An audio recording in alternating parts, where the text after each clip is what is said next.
Cashflow Diary Podcast, episode 303. Welcome to yet another exciting episode of the Cashflow Diary Podcast, the podcast that teaches you insider tips, tactics, and strategies for creating leverage streams of cash flow into your life. Learn from top-performing entrepreneurs, business owners, investors, and thought leaders from across the globe as they share their secrets to success.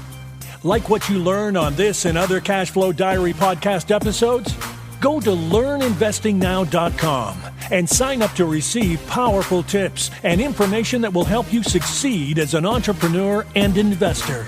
Now, here's your host, investor, entrepreneur, business owner, educator, speaker, author, and master facilitator of Robert Kiyosaki's cash flow game, Jay Massey. All right, ladies and gentlemen, welcome to another episode of the Cashflow Diary Podcast. I'm your host, Jay Massey, and I'm glad that you're here today because one of the things that I know about you, because it's also true about me, is that where you start in this business isn't necessarily where you stay. Many of you know I started out as a wholesaler and we've done many different types of transactions, from multifamily to cell phone towers to commercial real estate, and now more recently, even delving into short-term rentals. But I started a long time ago in the world of paper assets, and that opened up my mind to many different things. Just remember, where you start isn't necessarily where you stay, but the good thing is you learn lots along the way, and today's guest has done exactly that. He's managed to go out there and start in something that doesn't even seem like it would make sense for what he's doing today, and I think you're going to love it because he's managed to go out there and become very, very successful. He's recently written a book. That's what I was trying to say. Recently written a book. Say that 3 times fast. Watch that rat hole and witness the REIT revolution. Now, some of you are like, what's an REIT? We're going to talk about that today because we have with us none other than Kenneth Campbell, and he has managed to go out there and build a firm that, hear the number, $20 billion in assets. So what does that mean? That means he knows exactly what he's doing. In fact, he literally wrote the book about it, and he's going to be able to help you and I understand the opportunity that could be staring right in front of us if we would but see it. So let's listen to Mr. Ken Campbell. Ken, you there? Yes, I am, Jay. Good to see you. Thanks for being here. I am glad that you're here. Where are you these days? Like, where in the world? We are located in beautiful downtown Radnor, Pennsylvania. Garden spot of the world. I like it. The garden spot of the world. So, okay, as this is your first time here, one of the things that I have to do is I've got to ask you the same question that I've asked all the entrepreneurs that have been here before. Are you ready? Yes. All right. So I tend to look at today's entrepreneurs a lot like yesterday's superheroes. So, you know, Batman, Robin, Superman, Wonder Woman, what have you. And I think entrepreneurs and superheroes have a ton of things in common. For example, we occasionally get dressed up and we fly around, or at least we think we're flying around, saving our customers and providing products and services and helping them with increase the quality of service to their lives. That's what we do. However, also like a superhero, you know, before Superman was before Spider-Man was ever, you know, slinging from buildings and doing his thing, he was just a reporter and taking, you know, photography. That looks like that was his thing. And I can relate to that. So what we want to know is, before all the things that you've done, before being able to write the book, before the firm that's managing billions upon billions of dollars of assets, before all of the degrees and everything that you've experienced, we want to know, who is Kenneth Campbell? Well, that's a good question. I was born and reared in a steel town in western Pennsylvania near Pittsburgh. Today it has one of the only 1 or 2 active steel mills inside the state of Pennsylvania. The population of my hometown, Butler, has about halved what it was when I was a boy. So I have seen, you know, the ups and downs of the steel industry. I liked to write when I was in high school, and I was lucky to get under the tutelage of a debate coach, and she taught me how to debate, how to speak on my feet. And I will have to tell you, I tell everyone that I come in contact with, learn how to debate, because you'll learn how to speak extemporaneously, organize your thoughts, and keep on going in front of hostile audiences. And that was a life changer. I liked to write, and I took an English major in college. I went to a small school in Columbus, Ohio, called Campbell University, and I worked up to 47 hours a week in a service station, which happened to be on the campus of that college. And one of my customers, believe it or not, was the editor of a local Scripps Howard newspaper called the Columbus Citizen. And so when I was about ready to graduate, I said, his name was Weaver. I said, Mr. Weaver, do you have any jobs open down at the Citizen? And he said, well, I don't know. Come on in and talk to the city editor. And I went in, and he said, what can you do? And I said, I write. And he said, well, prove it to me. Story. And so the university was right across the street from a city hall of one of the suburbs called Bexley, and they were building a new city hall. And that city hall had been under construction for what seemed like months and months and months. So I went and talked to the mayor and talked to the contractor and found out what was going on, and wrote a story, maybe 6 or 8 paragraphs long, and they printed it on the inside page. And lo and behold, I got a phone call to come in and work for as a newspaper reporter for the summer of 1951, and I've been trucking ever since. I like it. I like it. No need for a job interview. Just show me what you can do. I like it. No need for a job interview. Just show me what you can do. And so I caught on with the newspaper. I moved on to a magazine editor's job in New York in 1961, 10 years later. And that's an episode that I tell in some detail in the book, because it was a seminal episode in my life. And at my first job interview, the first news conference after I arrived in Manhattan, and here I am, green as grass, and sitting up there in a Manhattan skyscraper looking out over the East River, and the subject of real estate investment trust came up. The Congress had just approved the creation of real estate investment trust, and the city editor, managing editor, actually said to me, "What do you know about these things?" And I said, "I don't know anything." And he said, "Watch that rat hole," which was his journalistic way of saying, "That's your beat. That's your assignment. Anything that has to do with real estate investment trusts, bring it to me, and we'll see if we can get a story in the magazine." Okay. Hold on. I got a question now. You said Congress had just passed and it was allowed to create the real estate investment. When was this? They created it in September of 1960.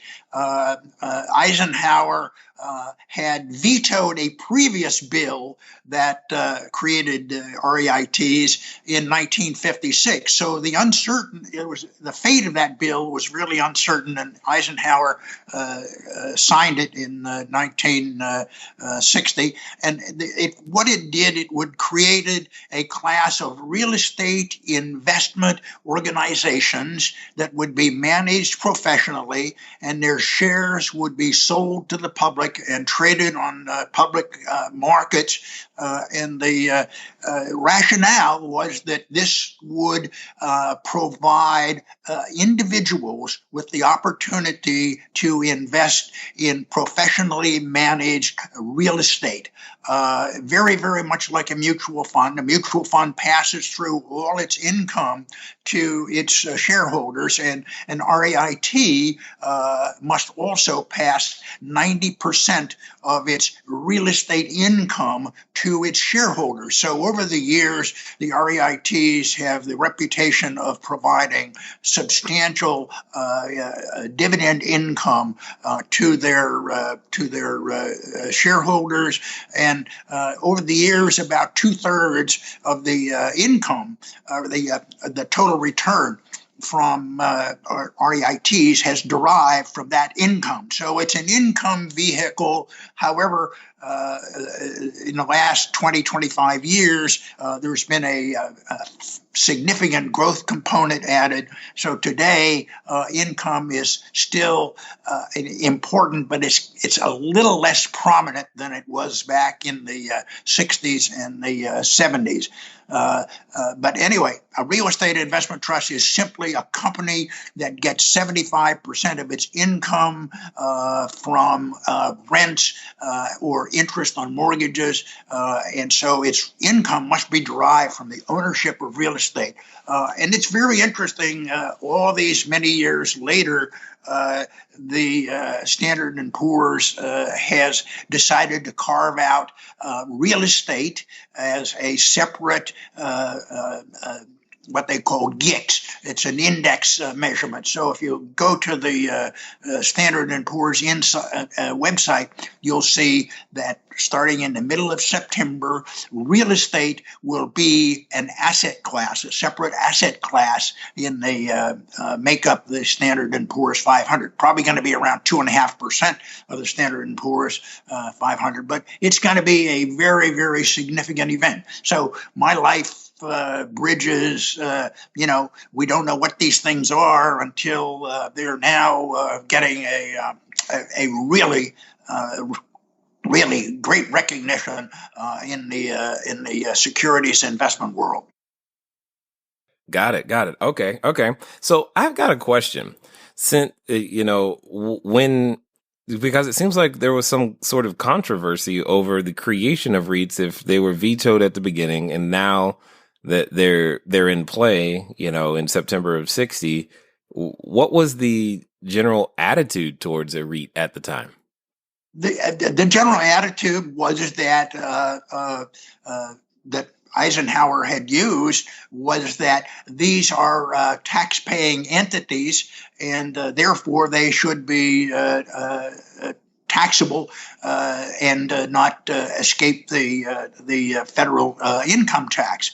And the counter argument was that they would add substantially to the general well-being of the country by bringing a much more organized management to real estate, and quite frankly, that has happened over a long period of time, 55 years now, I guess, and today the REITs are a little over a $1 trillion industry.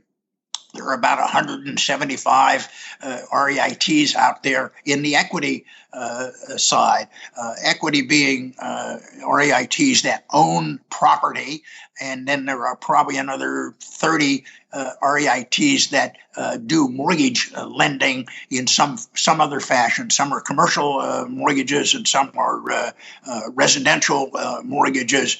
And I just hasten to say that I got burned very badly with some mortgage REITs in the late 1980s, and I have never invested in a mortgage REIT since then. They are a very high yield. And many investors really love them, but don't ask me about them because I really don't follow them. I don't know much about them. I'm sorry about that. That's okay. But here's what I do want to know.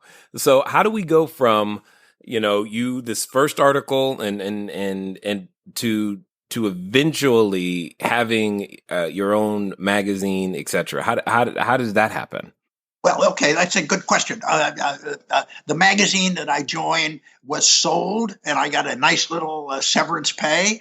And I said, boy, I can invest in the stock market for the first time in my life. I had enough money.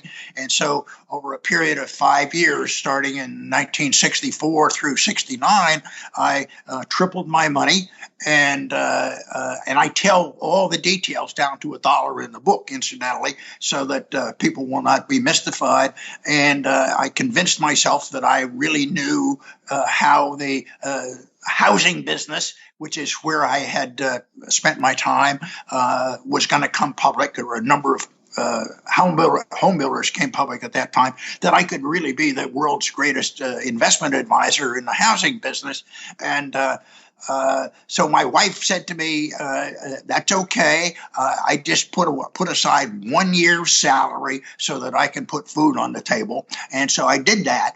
And with my slimmed down stake, I started a newsletter on housing.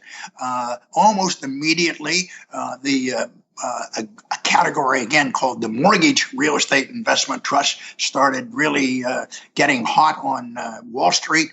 And believe it or not, within a year of founding the newsletter, I was finding 2/3 and 3/4 of my time was spent on the REITs. And so I started a separate newsletter on the REITs. I tell in the book how I labored and labored to get that first issue out there, and put it in the mail at 5 o'clock on one afternoon. And the New York City post office, postal employees went on strike at midnight. And I thought, oh my goodness, I had blown an obscene amount of my small stake, and they stayed on strike for 2 weeks. But the phone started ringing, and people said, "Ken, we know that this is going to be a good product, and so sign me up." And so I got very few, direct mail responses, but I got a lot of phone calls, and so that publication, which was originally called Realty Trust Review, became far and away our major revenue generator, and it caught much more interest than anything that I ever really did in the thing. And so I ran that newsletter for 20 years, and then I sold it in 1990. So it was almost by accident that I started off watching the REITs, and I watched them for the magazine, and then I got involved with the housing business, and then I came back to the REITs, and that's been my home since then. Nothing bad. When I sold the magazine, the newsletters in 1990, I cast about to find some partners to start a money management operation. I was lucky to find 2 partners, Ritson Ferguson and Jerry Kling, and we started a company that now has pretty close to 100 employees and manages about $20 billion.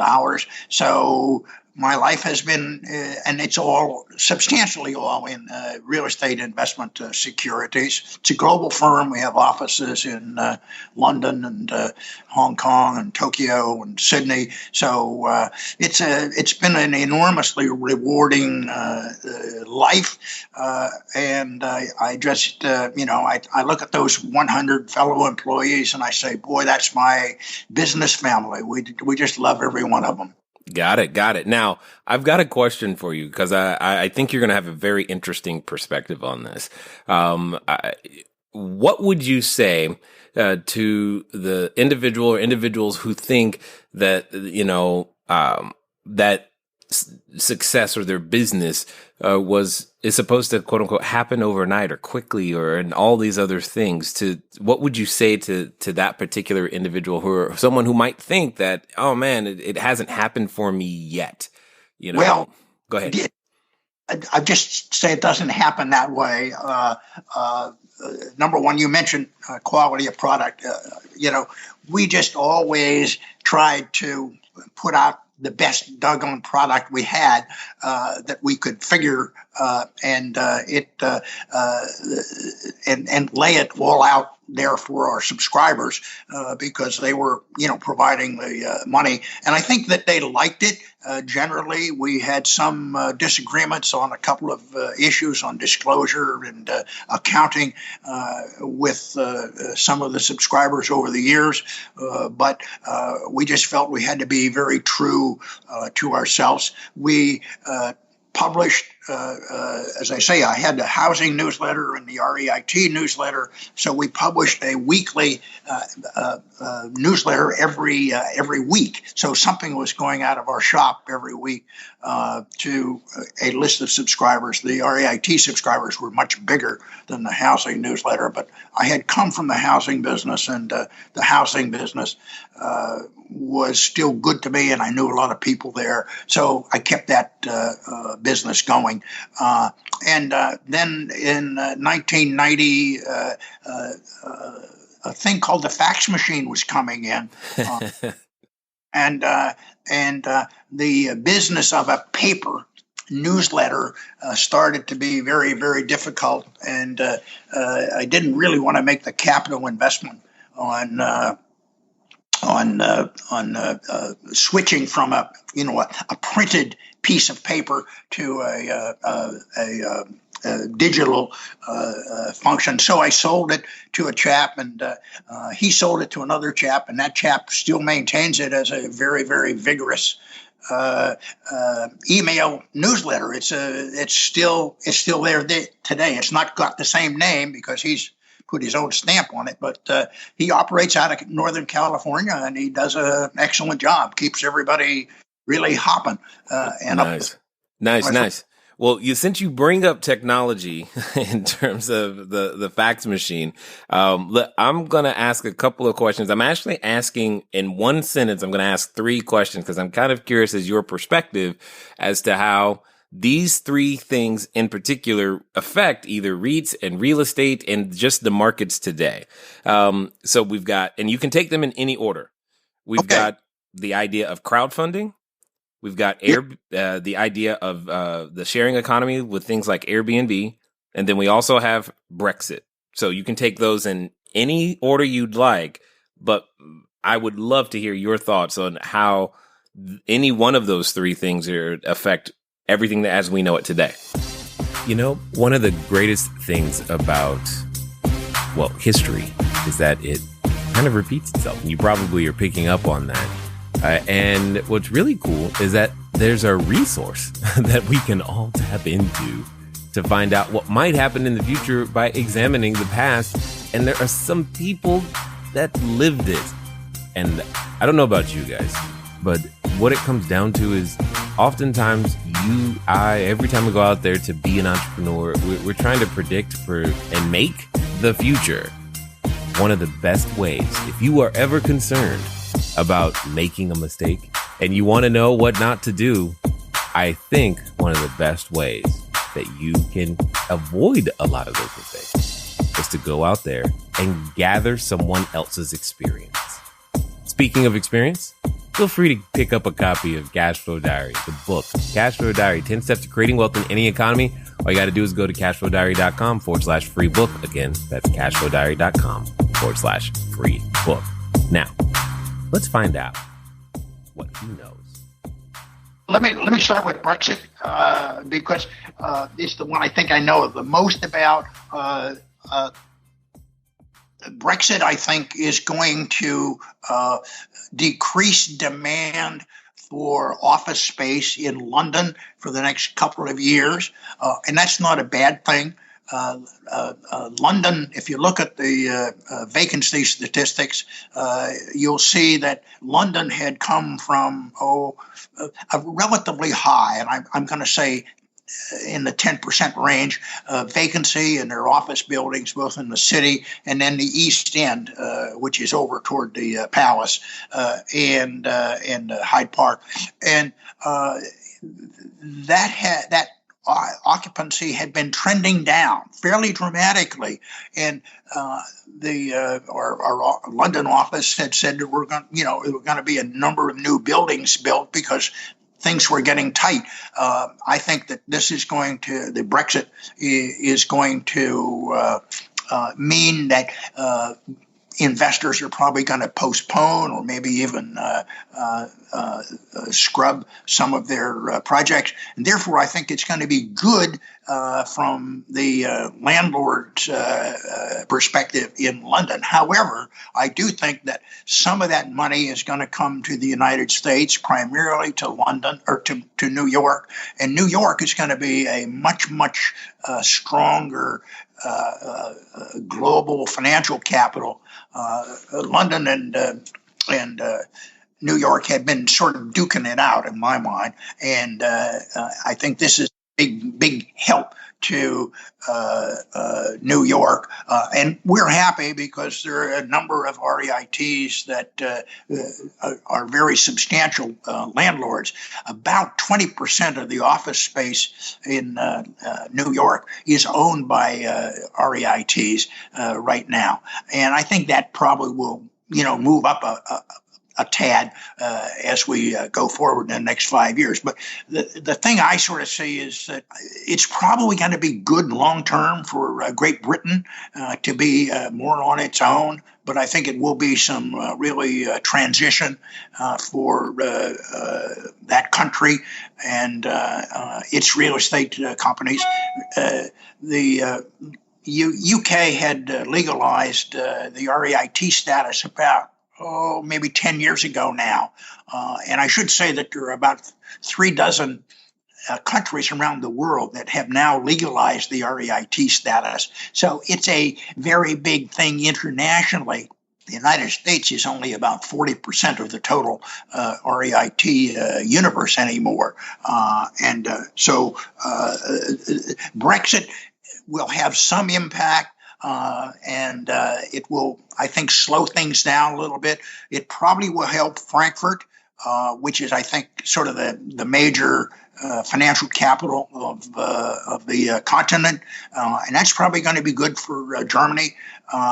And somehow I don't see Paris as coming quite as strong, but sometimes these things are really hard to see in the early aftermath of a. Yeah, crowdfunding is a very interesting topic. Interestingly enough, at my church, I have a chap who has trying to start a technology game. That's the best I can tell you. I don't know any more about it. And he's relying on crowdfunding. And I know it's out there. And I know a lot of people are relying upon it to raise capital. And I think it's an extraordinarily good development in the capital markets. People tend to think or forget that Google, when it came public, tried to underwrite its own stock offering because it didn't want to pay the relatively high commissions in the 5 to 6% range that the Wall Street underwriters were demanding. And as I remember, the stock came public around $85, and now it's what, 500, 600, somewhere in that range. So it's been an enormously successful. So there entrepreneurs out there are very, very, very sensitive to the cost of capital. And crowdfunding, to my way of thinking or looking at it, and not a heck of a lot of research into this, does give an entrepreneur the opportunity to make his case to an investor group that will come in without asking an arm and a leg or role. And so I think that crowdfunding is probably going to grow and grow and grow. It just seems to me it makes a lot of sense. And as you would know, real estate business is driven by capital.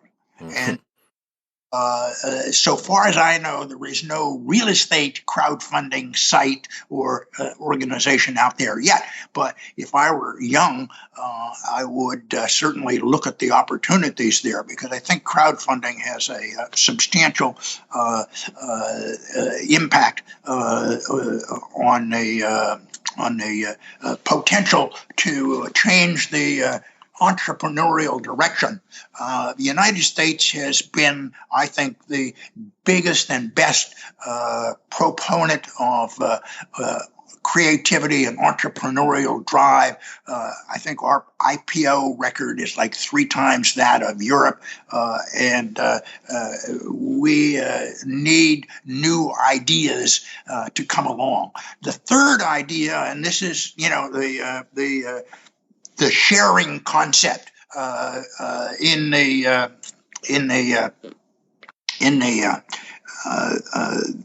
we tend to think of that as sharing apartments and sharing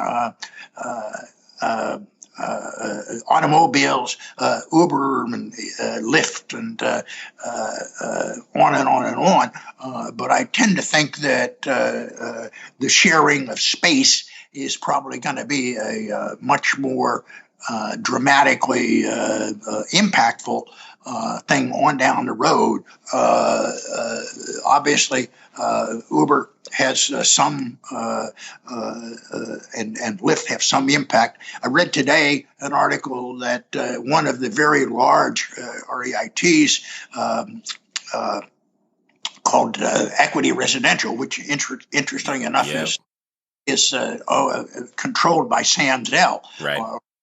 Chairman of it, that they work with Uber at their locations to have Uber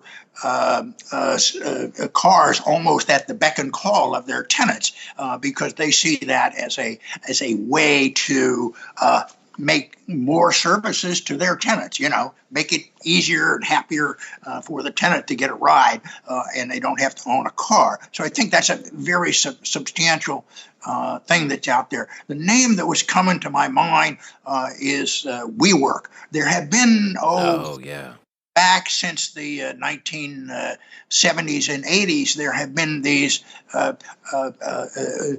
office sharing companies.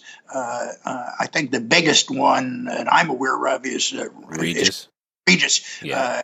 Is based in London, and they've been very successful around the world. But what we're seeing is that WeWork has come along. They have several locations in New York, which are absolutely blow your mind, because they have little 600 square foot places that a guy or 2 guys can sit and work on their computers and develop new ideas on how to do things.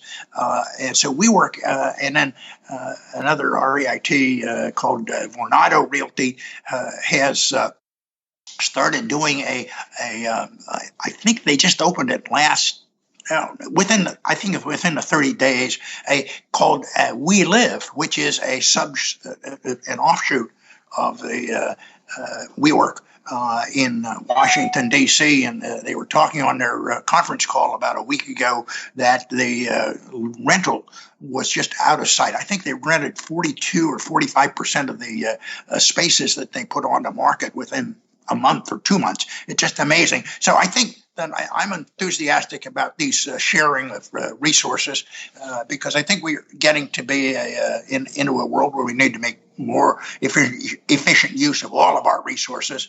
And it just seems to me that the sharing business is one that I could get really excited about. So if I were young, and I'm not, I would certainly be enthusiastic at looking at all of those opportunities.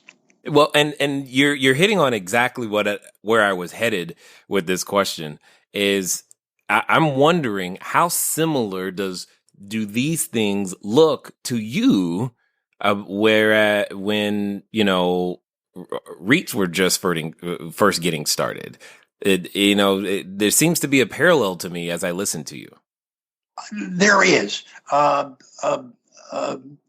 The REITs, when I started in the business, whenever my boss said, "What's that rat hole?" The business of real estate finance was very, very much a patchwork. I say in the book that it was really almost always a country club kind of funding, where a developer would join a country club, and he would pass around his brochures to his friends at the country club, and they would put their money into a thing, and then they would lever it. As far as they could with a bank, borrow 80-90% of the money, and get up and running. It could have a big office building or industrial building or whatever.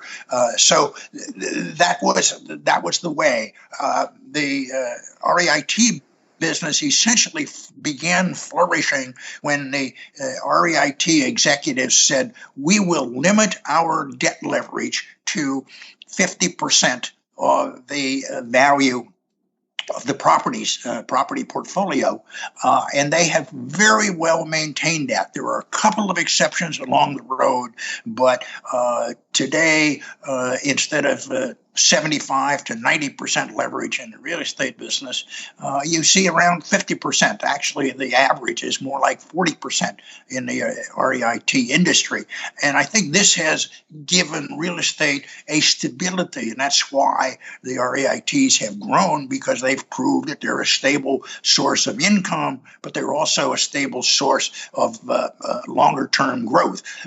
And so I'm very excited about seeing some of these other things come along, because I think they take the leverage out of the system, if you will, and give us more stable and economic growth. Got it. So for someone, today, we don't necessarily all have the benefit of your experience, of the history. You have studied REITs for a long time. You see things differently. Where does the opportunity lie? Well, oh boy. As I say, in today's REIT industry, I come at it from a stock perspective. You have to understand, I'm always looking for stocks. My colleagues laugh at me, but I want stocks that go up, okay? And that's the way it is.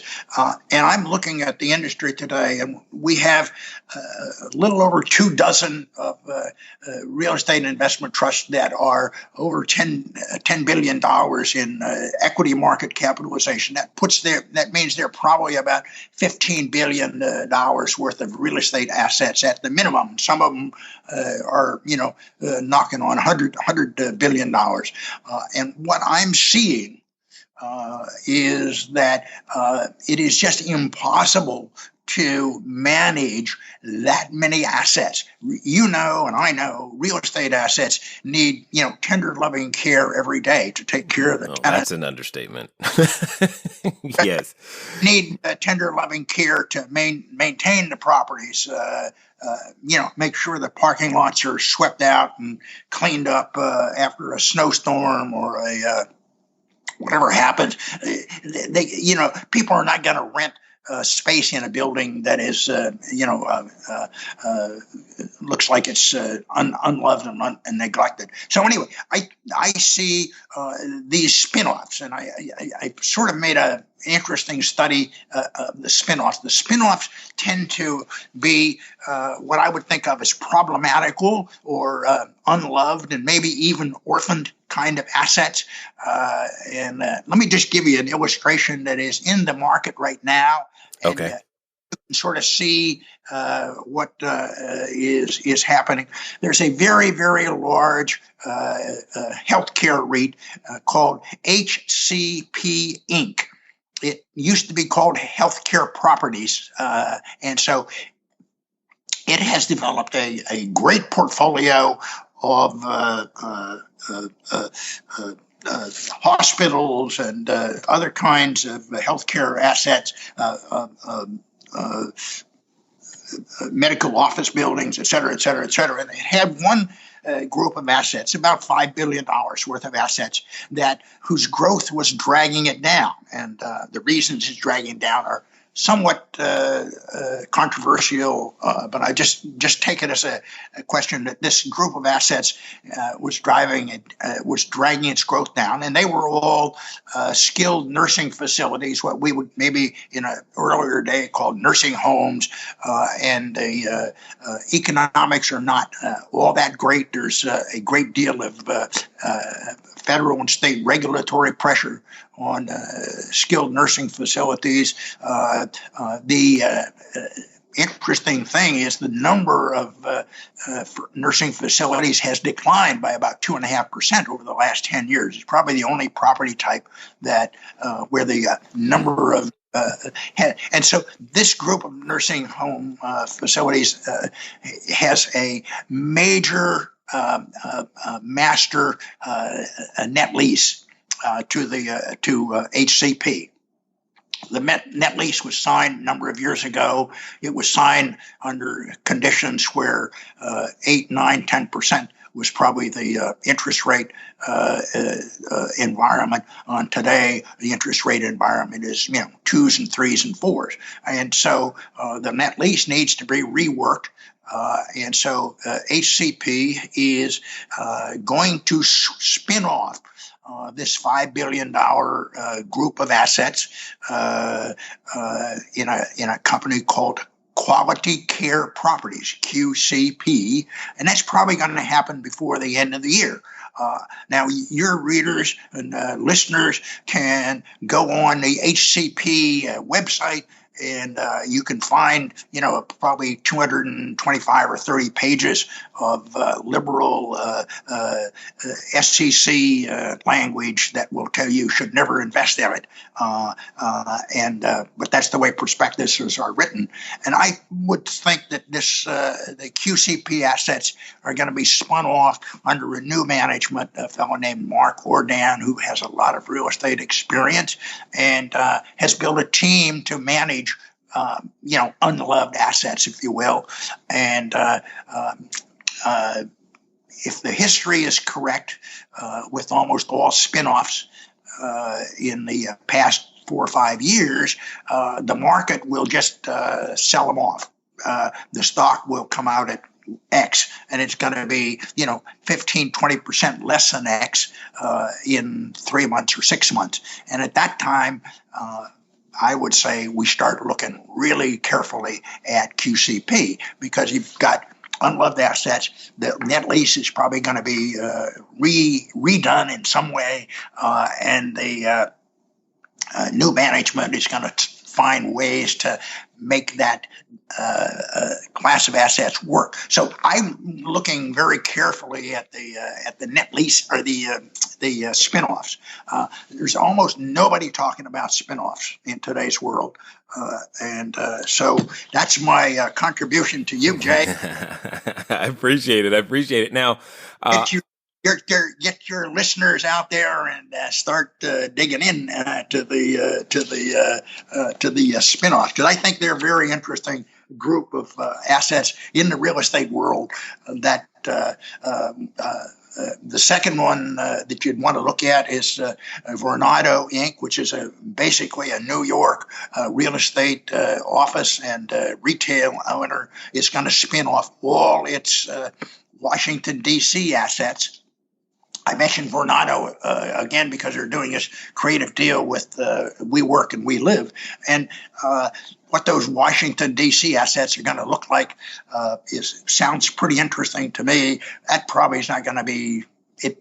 I doubt that spinoff will get done before the end of the year. So it's a group of the spinoffs, to my way of thinking, represent a situation where you can look at it from all angles and get a lot of information out of the SEC filings, and then you can take your time and you don't have to rush in. It's not the kind of a thing where you got somebody standing over your head and saying, put your money down today, fella, or, it's going to go away. It's a very interesting class of assets.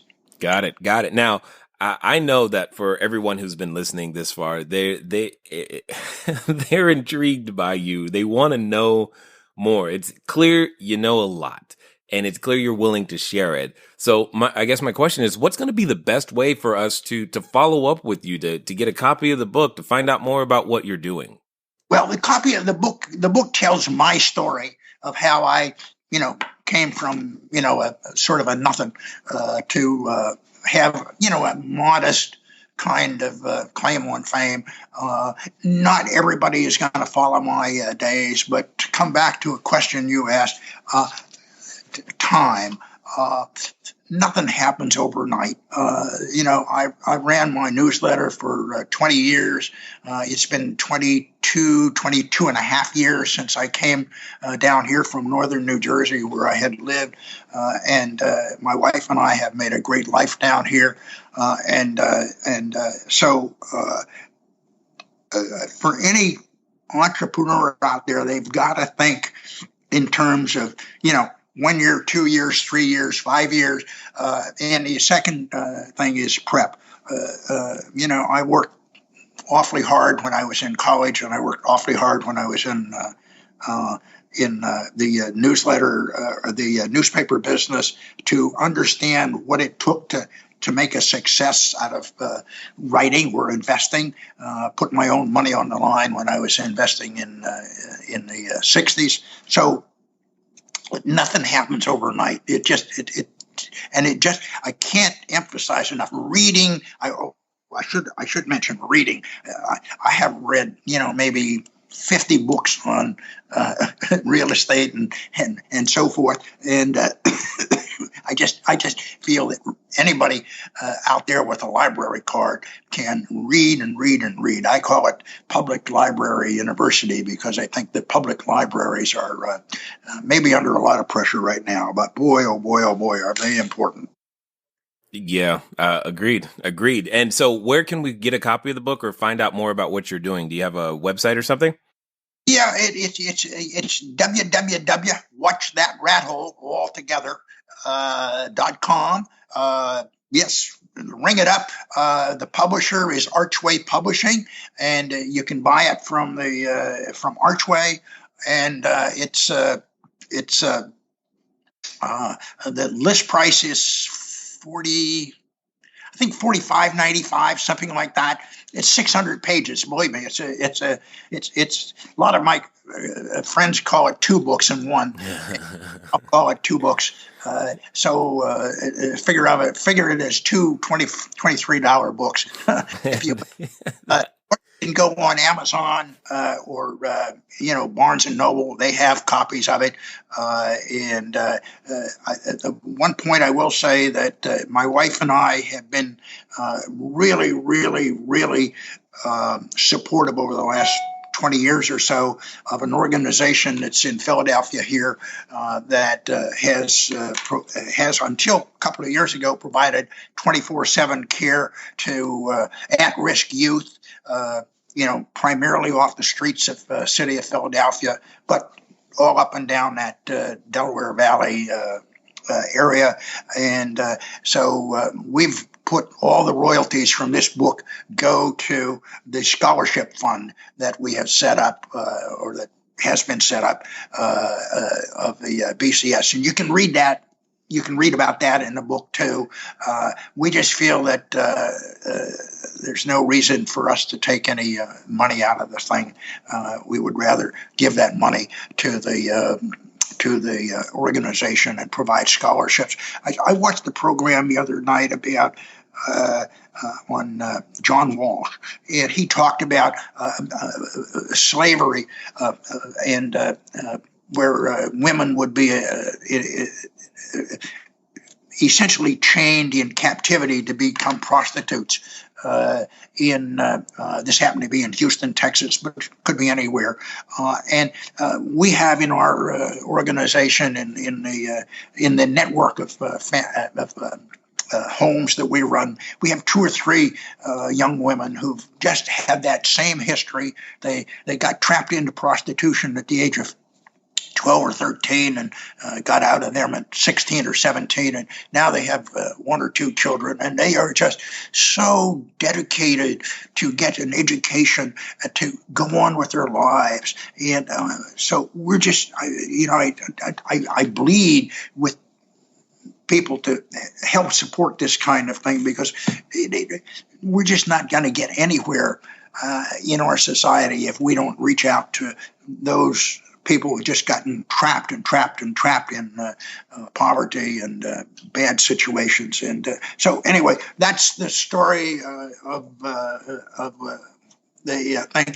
The University of Pennsylvania Libraries is digitizing all the Realty Trust Review, Realty Stock Reviews from 1970 through 1990. It's about 4,000 pages. It's going to be Nice. online in about a year. So that's another way that people can do it, to look at it. But gosh, Jay, I appreciate your letting me unburden my heart here a little bit on this, because I just think it's so important that we give people, young people, especially disadvantaged young people, been tramped on by really greedy people, to give them an opportunity to make a go. Entrepreneurship, I 100% believe it's got to happen, and if we can find ways to finance them through the crowdfunding route or free up their entrepreneurial juices, that's the way to go.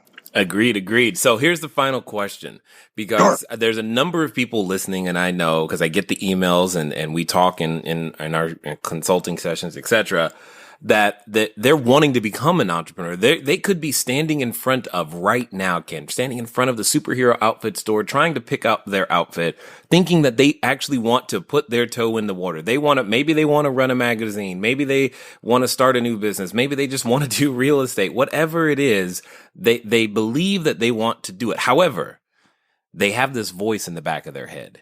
And I know it's a voice you're familiar with. Sometimes we're related to that voice, and it's a voice that often tells us what we can't do, why it won't work, how dare we think to grab at something so great. My question to you is, what would you tell that person right now if you knew that they were going to actually do what you said, and if they were going to do it in the next 24 to 48 hours, what would you tell them to do? When we had, I had been lucky in the stock market, take the grace of God and say it was just luck. And I wanted to start a business, and my wife said, put some money aside for 1 year so that I can put food on the table. My children at that age were like 14 through 8 or 9. And it was the toughest doggone decision that we've ever made, to leap out there and know that you were, you might go into bankruptcy. All sorts of bad things could happen. And so we did it what we thought was judiciously. We took, that little stake that we had, and we split it up, and we put enough aside so we could live and pay the mortgage. And it was tough. Jay, I just have to tell you, it was a tough decision. But I think we believed that in our, number one, our experience, and in our competency, and in the market. I guess if I had to think about it, those are the three things that I would think about it. And competency comes from your training, the things that you've done in your life. Experience is what you've done up until now. And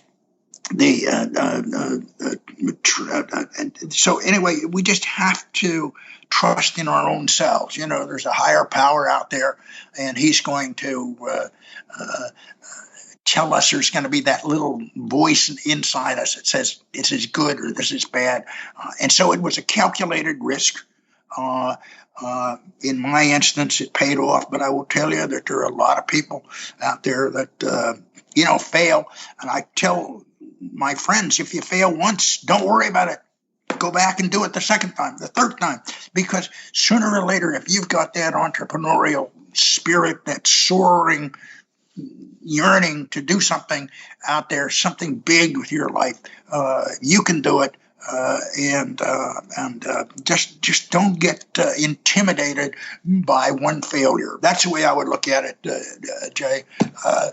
And that's what I tell my grandchildren, and that's what I tell my anybody that asks me the question, and that's what I would tell any reader of the book. Awesome. Thank you very much for taking the time to just share your experience, your wisdom, and everything else that you've shared with us here today at the Cashflow Diary. Jay, it's been a great pleasure, and I sure hope that we can get to shaky hands each other someday. I haven't been to Philadelphia, but you know what? that there's nothing wrong with taking a plane and figuring it out. I'm sure we can. That's right. Awesome. We'll see you around the track. All right. All right, ladies and gentlemen, you know what time it is. It's time for you to move at the speed of instruction. What does that mean today? That means get over to watchthatrathole.com, because if you are anything like me, you know that studying history can often give you clues as to what might happen in the future. And most importantly, you might uncover something that no one else sees and be able to finally make your mark. It's been fun talking to you guys today. I look forward to talking to you soon. Until next time.